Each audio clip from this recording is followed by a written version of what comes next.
Hi everyone, I'm Michelle from Vitality Reconnected. Each week I share tips and information on ways that you can reconnect with your inner vitality. This week is part 6 of our long-term series on women's body image. I have a really important interview to share with you that touches not just on women's body image, but the whole concept that it is a part of our mental and emotional health. So without further ado, let's get straight into the interview. My name is Nathan Bolton.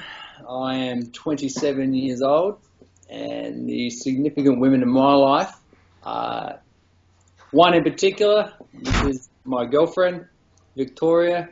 She is the same age as me.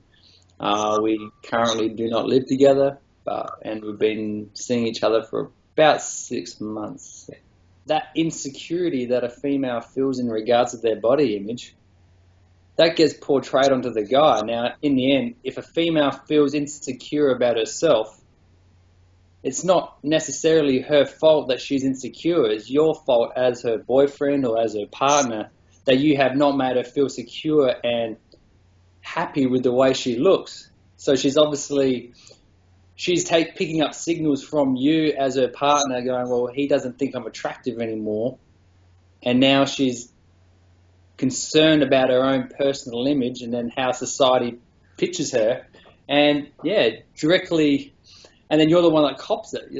You're the one that takes the heat from it, and it's very frustrating because sometimes no matter how much you try to build that confidence up in your other half,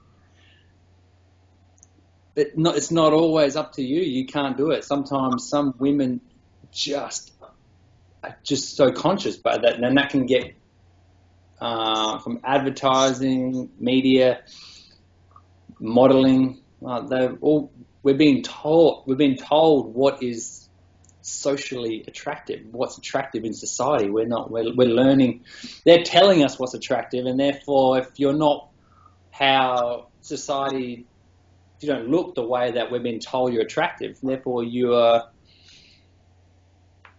going to feel very insecure in who you are if you don't meet that mold. Very frustrating. No matter what you say, no matter how you act, they just won't listen.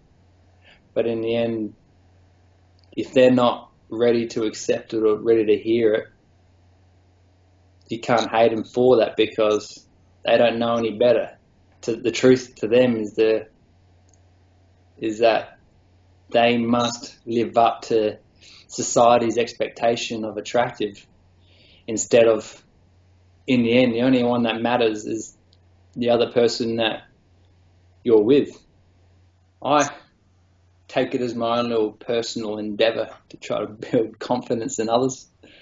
That's just what I do.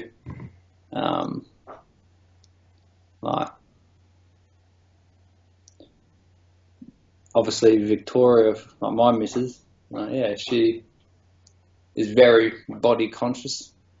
She's like 53 kilos or something like that. She tries to tell me that she's overweight and she wants to lose weight, and I'm just like, what are you? And I cannot. I don't know how to even tell her anymore. It's like, what are you talking about? But it's But yeah, like I do my very best in order to try to bring people just to stop thinking about what everyone else thinks about and start living in the moment for yourself. If you spend days querying, no one else in society really gives a rat's fuck about who you are. They don't care what you're doing. They don't care what you're looking at. In the end, care about yourself. Like, if no one else cares about you, why do you care about what them thinking of you is? Like, it's just do what's right for you. Yeah, it certainly does impact the other person in a relationship, especially if the other person actually cares.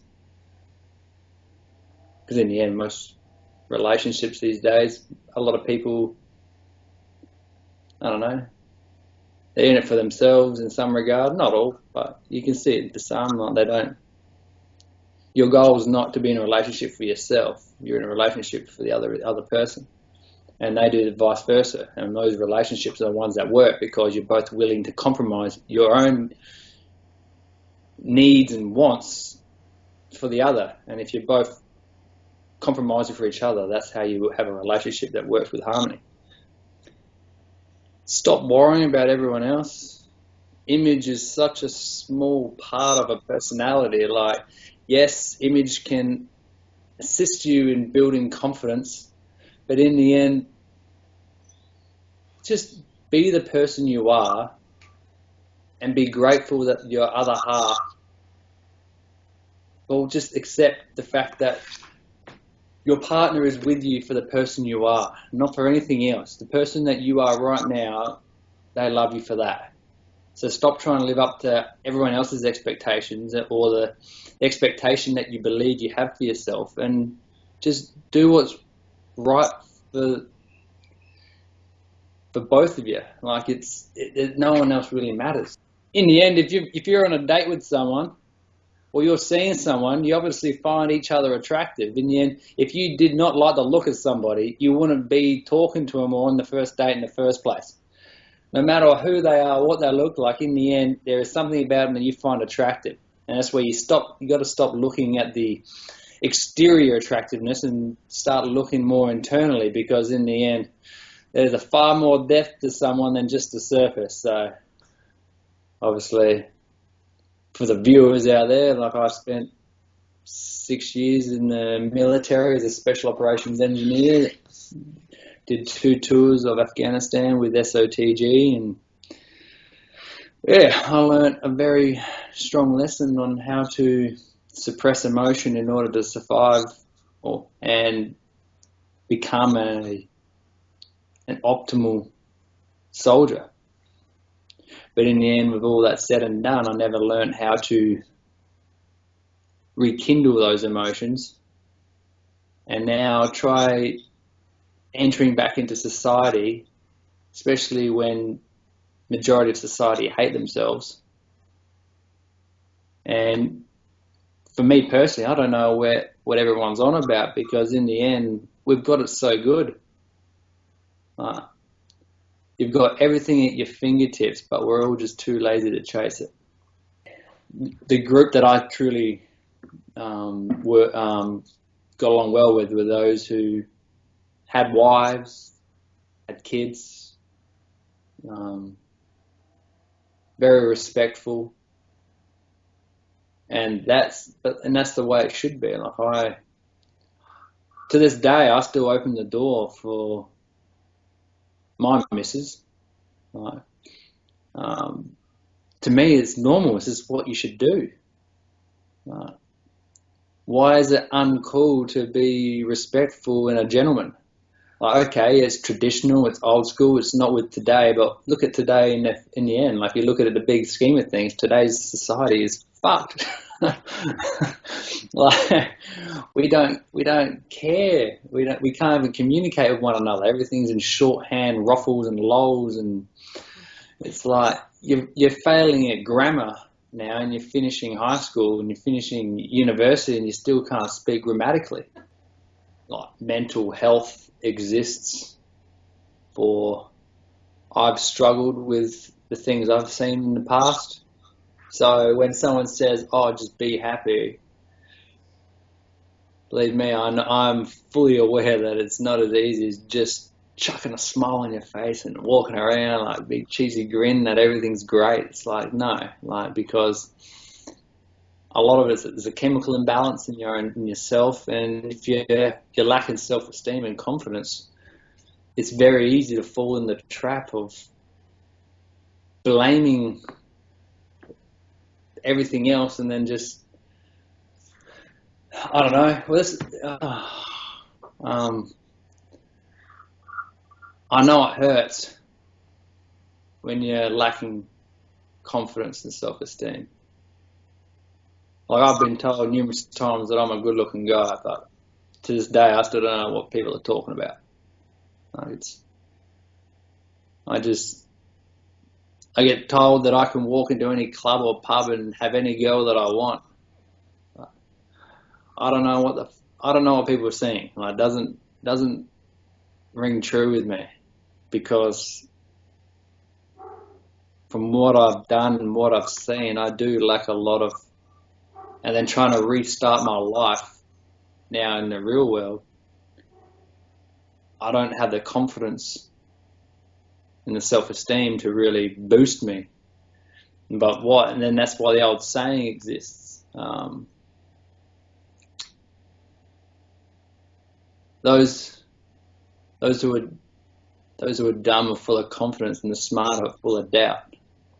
Because the smart know what they do not know, and therefore struggle to believe that they are anything. Whereas if your world is big as yourself, and you've conquered your own little bubble that you live in, and yeah, you're going to be full of, to every other person, you're going to be an absolute spud, but to yourself, you're a king. And in the end, you're going to be portraying an air of confidence and self-esteem that most of us can't hold, or can't fathom.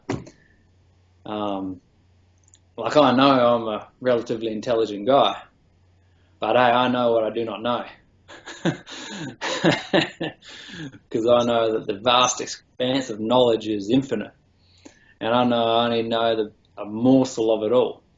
But because I know how great the distance is between what I know and what I should know, that really hits my confidence and my own self-esteem. But then with women and their body image, it's like, you got to look past the fact that it's not it's not the end of the world. It's just, it's the exterior shell. Yes, looks will always assist you in meeting somebody, but hey, I've been on dates with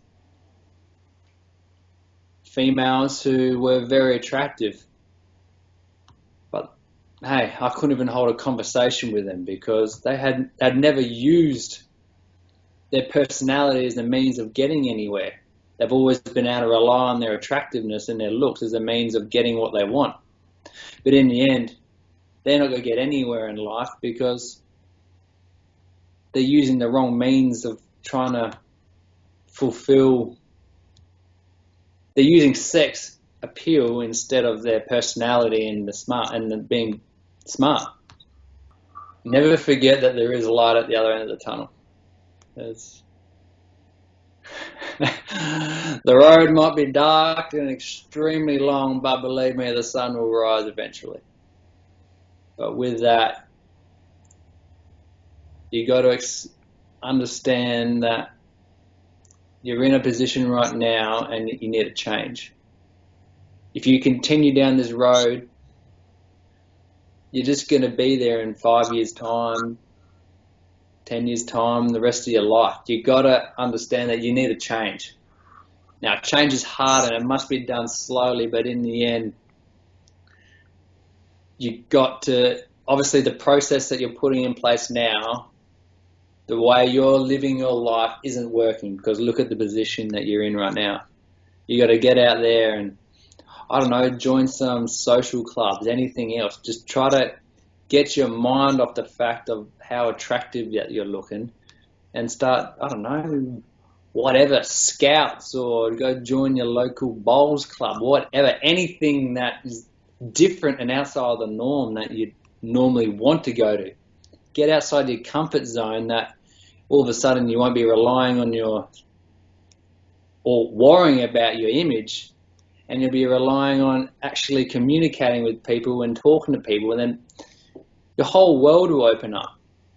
Like, for me to get back into the workforce and start again, like, it took a long time to finally see the light again, but in the end, as soon as I jumped on board, got on that wave and got some purpose back in my life, and that's by changing things up. Now, I threw my whole world into a massive shift that created a wave that I've been riding now for the last period of, it's only been a few months. It's only been a few months. It hasn't been very long at all. It's, but I feel great.